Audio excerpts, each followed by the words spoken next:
Hello guys, miss വ്ലോഗിന്റെ മറ്റൊരു വീഡിയോയിലേക്ക് എല്ലാവർക്കും സ്വാഗതം. അപ്പൊ ഞാൻ ഇന്ന് വന്നിരിക്കുന്നത് ചെറിയൊരു ബോട്ടിൽ ആർട്ടായിട്ടാട്ടോ. അപ്പൊ നമുക്ക് വീഡിയോയിലോട്ട് കടക്കാം. അപ്പൊ അതിന് ഞാൻ ഇങ്ങനത്തെ ഒരു ബോട്ടിലാട്ടോ ആദ്യം എടുത്തേക്കുന്നത്. നന്നായിട്ട് കഴുകി വൃത്തിയാക്കി എടുത്ത് വെച്ചിട്ടുണ്ട് കേട്ടോ. അപ്പൊ നമുക്ക് ആദ്യം ഇതിനൊരു ബേസ് കോട്ട് കൊടുക്കണം. അതിനു വേണ്ടി ഞാനിപ്പോ ഇവിടെ എടുത്തേക്കുന്ന ടാൽക്കം പൗഡറാണ്. ടാൽക്കം പൗഡർ നമുക്ക് ഏത് കമ്പനിയുടെ വേണമെങ്കിലും എടുക്കാം കേട്ടോ. ഞാനിപ്പോ എൻഗേജിന്റെ ടാൽക്കം പൗഡറാണ് എടുത്തേക്കുന്നത്. അപ്പൊ നമ്മൾ ഇങ്ങനെ ബേസ് കോട്ട് കൊടുക്കാൻ കാരണം നമ്മുടെ ബോട്ടിലുമ്മ നോർമൽ പെയിന്റ് അടിച്ച് അതായത് ഫാബ്രിക് പെയിന്റ് അടിച്ച് കഴിഞ്ഞിട്ടുണ്ടെങ്കിൽ ഉണങ്ങിയതിന് ശേഷം വിണ്ടു പോകാൻ ചാൻസ് ഉണ്ട്. അതുകൊണ്ടാണ് ഇങ്ങനെ ഒരു ബേസ് കോട്ട് കൊടുക്കുന്നത്. അപ്പൊ നമ്മൾ ടാൽക്കം പൗഡർ ഇട്ടതിന് ശേഷം നമുക്ക് അതിൽ ആവശ്യമായ ഫെവിക്കോൾ നമുക്ക് അതിലേക്ക് അപ്ലൈ ചെയ്ത് കൊടുക്കാം. എന്നിട്ട് നന്നായിട്ടൊന്ന് മിക്സ് ചെയ്തെടുക്കാം കേട്ടോ. നമ്മുടെ പെയിന്റിന്റെ കൺസിസ്റ്റൻസിനെക്കാട്ടും കുറച്ചും കൂടി കട്ടിയായിരിക്കാം നമ്മുടെ ഈ കൺസിസ്റ്റൻസി. എന്നാലും നമുക്കൊരു കോട്ട് കൊടുക്കേണ്ട ആവശ്യം ഉണ്ടാവുള്ളൂ ബോട്ടിലേക്ക്. അതിനുശേഷം നമുക്ക് വൈറ്റ് കളർ ഒന്ന് എടുത്ത് കിട്ടാൻ വേണ്ടി നമുക്ക് 2 ഡ്രോപ്പ് കുറച്ച് പെയിന്റ് നമുക്ക് അതിലേക്കൊന്ന് മിക്സ് ചെയ്ത് കൊടുക്കാം കേട്ടോ. എന്നിട്ട് ഞാനിപ്പോൾ ഈ ബ്രഷ് വെച്ചാട്ടോ ഞാൻ ബോട്ടിലോട്ട് ഞാൻ പെയിന്റ് അപ്ലൈ ചെയ്യുന്നത്.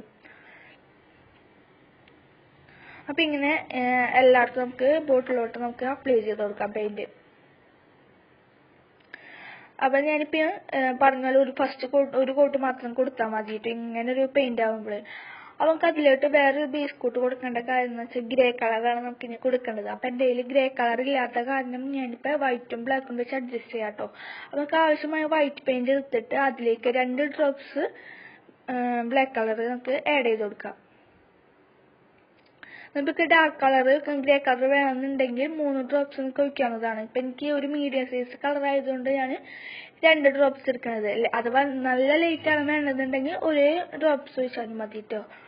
അപ്പൊ നന്നായിട്ടൊന്ന് 2 കളറും നന്നായിട്ടൊന്ന് മിക്സ് ചെയ്തെടുക്കാം കേട്ടോ.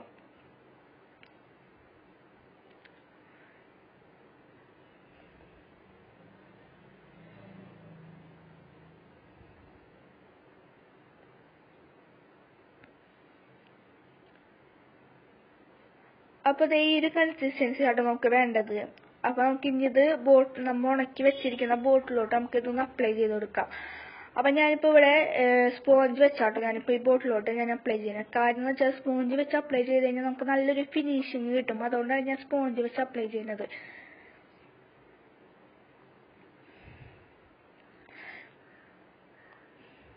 ഞാനിപ്പോ ടാപ്പ് ചെയ്യുന്ന പോലെ ഈ ബോട്ടിൽ ഫുള്ളായിട്ട് നമുക്ക് ഈ പെയിന്റ് നമുക്ക് സ്പോഞ്ച് വെച്ച് ടാപ്പ് ചെയ്ത് കൊടുക്കാം കേട്ടോ.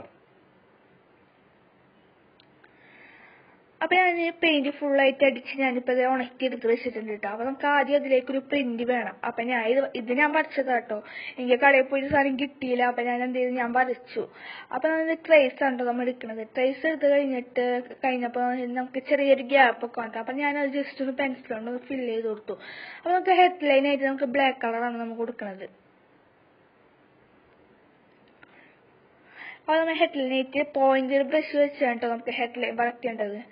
അപ്പൊ പോയിന്റ് ബ്രഷ് വെച്ച് നമുക്ക് ഹെഡ് ലൈൻ ഒന്ന് ജസ്റ്റ് ഒന്ന് വരച്ചെടുക്കാം.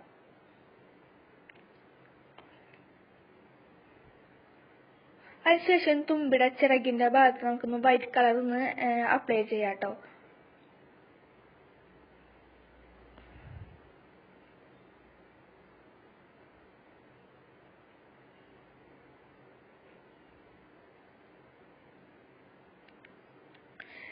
ഇതേപോലെ എല്ലാ ചിറകിന്റെ ലാസ്റ്റ് ടോപ്പില് നമുക്കൊന്ന് ഇതേപോലെ അപ്ലൈ ചെയ്ത് കൊടുക്കാം.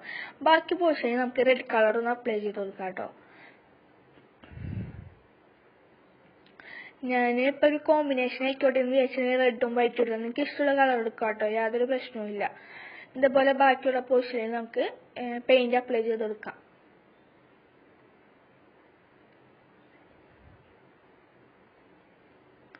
ഇനി കൈയുടെ ഭാഗത്ത് നമുക്ക് ലൈറ്റ് ബ്രൗൺ കളറാണ് വേണ്ടത്. അപ്പൊ എങ്കിൽ ആ കളർ ഇല്ലാത്ത കാരണം ഞാൻ ഡാർക്ക് ബ്രൗണും വൈറ്റും കൂടി മിക്സ് ചെയ്ത് ഈ ഒരു കളറാക്കി എടുത്തിട്ടുണ്ട്. ഇത് ഏതാ കളറൊന്നും എനിക്കറിയില്ല, എന്നാലും ഞാൻ ജസ്റ്റ് മിക്സ് ചെയ്തെടുത്തപ്പോ ഈ ഒരു കളർ കിട്ടി. അപ്പൊ ഞാൻ വിചാരിച്ചു തന്നെ നമുക്ക് ബോട്ടിലോട്ട് അപ്ലൈ ചെയ്യാന്ന് വിചാരിച്ചു.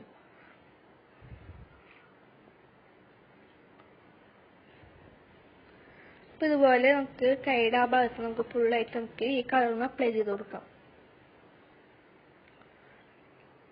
അപ്പോൾ നമ്മുടെ പെയിന്റിങ് കാര്യങ്ങളെല്ലാം കഴിഞ്ഞിട്ടുണ്ട് കേട്ടോ. ഇനി നമുക്ക് ഫിനിഷിങ്ങിന് വേണ്ടിയിട്ട് നമുക്ക് ലാസ്റ്റ് ടോപ്പിൽ നമുക്കൊരു റിബണും കൂടി കെട്ടിക്കൊടുക്കണം.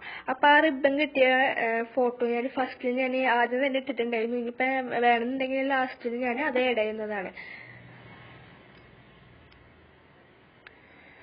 അപ്പോൾ ഇതാട്ടോ നമ്മുടെ ബോട്ടിന്റെ ഫിനിഷിംഗ് ലുക്ക്. അപ്പോൾ ഈ വീഡിയോ നിങ്ങൾക്ക് എല്ലാവർക്കും ഇഷ്ടപ്പെട്ടെന്ന് വിചാരിക്കുന്നു. ഇഷ്ടപ്പെട്ടിട്ടുണ്ടെങ്കിൽ തീർച്ചയായിട്ടും ലൈക്ക് ചെയ്യാനും ഷെയർ ചെയ്യാനും സബ്സ്ക്രൈബ് ചെയ്യാനും തൊട്ടടുത്തുള്ള ബെല്ലൈക്കൻ ക്ലിക്ക് അതിൽ ഓൾ എന്ന ഓപ്ഷൻ ക്ലിക്ക് ചെയ്യാനും മറക്കരുത്.